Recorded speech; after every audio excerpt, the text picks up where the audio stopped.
Alright, Shalom Makim. First and foremost, I want to give all praises and glory to Yahweh, Bahashim, Yahweh Shai. Yahweh being the Heavenly Father, Yahweh Shai being the Heavenly Father's Son, who the world ignorantly calls Jesus Christ. And I want to give double honors to the apostles of Great Millstone, the true elders of Israel today. And salutations and honor to you hopeful elect pushing this truth and sincerity. Alright, and I came across a video, and I just wanted to link it up with the scriptures and to prove that that the fact that that the law that Esau made to not discipline your child, and that it's wrong, that Esau is passing these laws so our children can grow up like monsters, and this is one of the tactics of his system, so he doesn't want us to physically discipline our children, because he knows that when you don't discipline your child properly, your child grows up to be uh very disobedient, and he just grows up to be like a monster, with no type of uh um um respect. All right, and this is one of the reasons why we have to discipline our children. And this is Psalms chapter 23.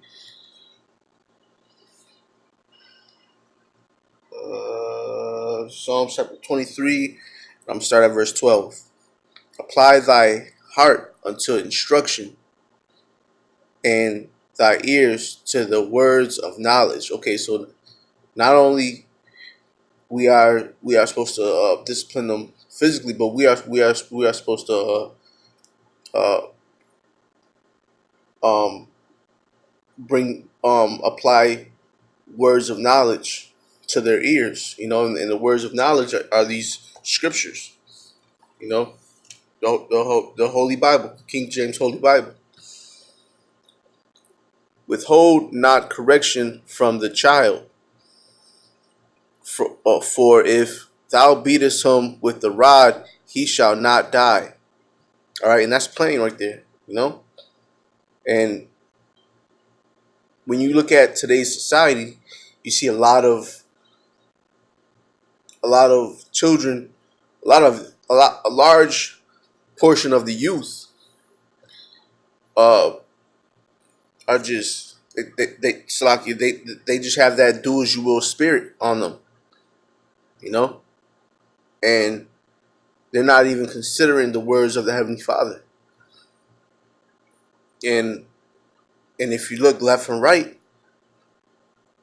one of the results is of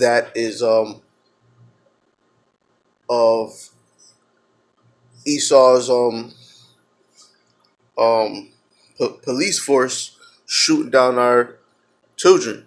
I mean, Esau, he already wants a reason to exterminate us. He already wants a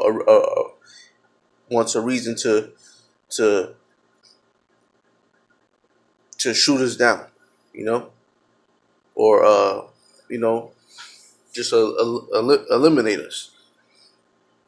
And with the children not being not having a righteous mindset, and being disobedient to the wiser elders, that ultimately causes them to to give Esau a reason. It makes it easier for Esau to do what he wants to do. All right, continuing on at verse 13. Withhold not correction from the child, for if thou beatest him with the rod, he shall not die.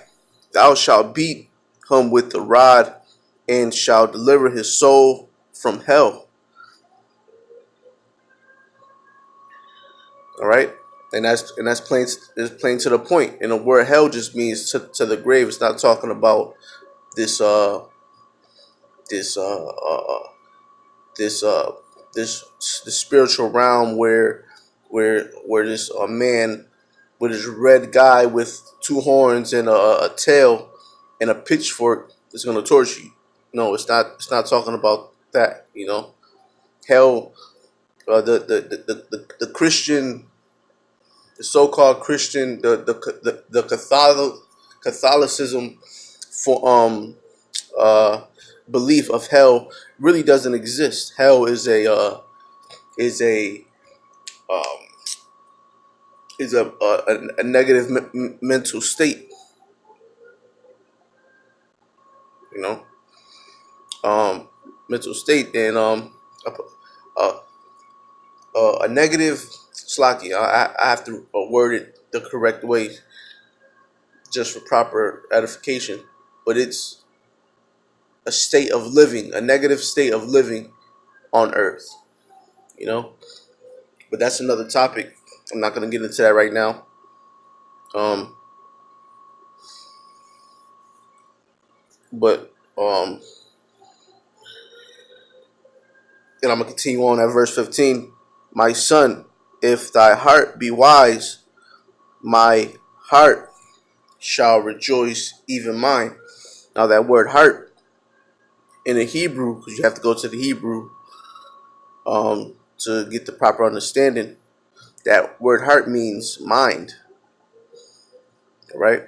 It's not talking about uh, the that blood pumping vessel. I mean, that blood pumping organ that's in your chest. No, it's not talking about that. It's talking about your mind. All right. I'm gonna continue on at verse 16. Yeah, my reign shall rejoice when thy lips speak right things. And that's another result of chastising your child and bringing him up the correct way according to the scriptures.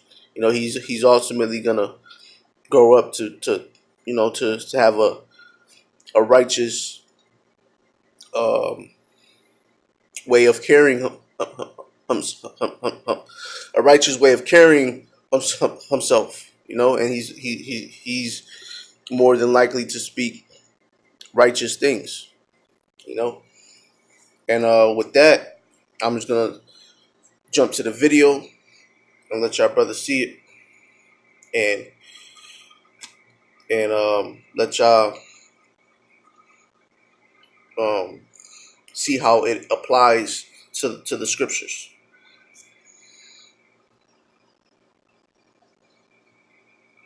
He smashed the windows, and he smashed many things. He smashed everything he could reach, and he had knives in his hands, and he was bleeding. Stained glass was everywhere. There was glass shatters everywhere, all over the floor. Windows were broken, coffee pots were broken, all the dishes were smashed. Everything he could reach was smashed and glass on the ground, and he had knives in his hands, butcher knives, and he was bleeding. And when I got back, the therapist was on the front steps phoning the police to come, a police department.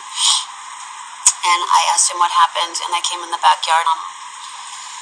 I used my keys, and I opened the back door, and I walked right up to my boy, and I said, "Baby, what's going on?" And he said, "I'm scared, and I don't want to hurt you." And he was bleeding. I asked him to give me, I said, "How about you give me those?" And he gave me the knives willingly and freely. And just as I got that out, the Tacoma Police Department came in. One of them was really a big man. very, very substantial in size, and he filled the whole doorway, the whole archway in my living room. And immediately he and his little buddy, they would commence to put on rubber gloves, and I figured that was because of the blood in the glass. And then they told me to go get a belt, and I didn't know what that was all about. I had no idea. And they said, "Do you have a belt?" And I said, "Well, I think I do on my boy. My boy has one for his Sunday suit." So I went and got the belt, and they took it from me. I handed it to them, and they took it from me. And they hit the table with it very hard, very loudly, And I thought that was going to be like the shock value or the extent of you can't do this. And they proceeded to tell me that I had to use that belt and beat my boy. He came to me as a broken child, completely disabled. And I promised my boy that I would never hurt him or hit him. And I told the policeman that I promised him I would never hurt him. They told me I had to. They weren't going to call an ambulance or anything. And my boy was bleeding, and he was completely out of control because he was completely terrified. And I screamed at the therapist, and I said, "I can't hold his wrists and kiss him, but I can beat him with a belt." And I looked at him, and the police officer said, "Don't look at him. He's nothing. He means nothing to us. We're the ones." Salakia. And the police officer just admitted that he means nothing to us. So killing this child wouldn't be a problem. Continuing on. With the gun, words with the power. We're the ones who you need to listen to. My boy was terrified, and I was terrified, and I looked into his beautiful eyes that I promised I'd done before, and I promised I'd never hurt him. And then they told me that if I didn't do this, that they were going to call CPS, take the boy from me, and I'd never see him again. I told them I'm disabled, and my back is broken. I just had surgery. This isn't anything. I'm not supposed to lift 5 pounds. I'm not supposed to twist. I'm not supposed to bend. I'm not supposed to sit. And you want me to hurt a boy? And they said, "Yes, you have to do this. You have to do this." And I did it.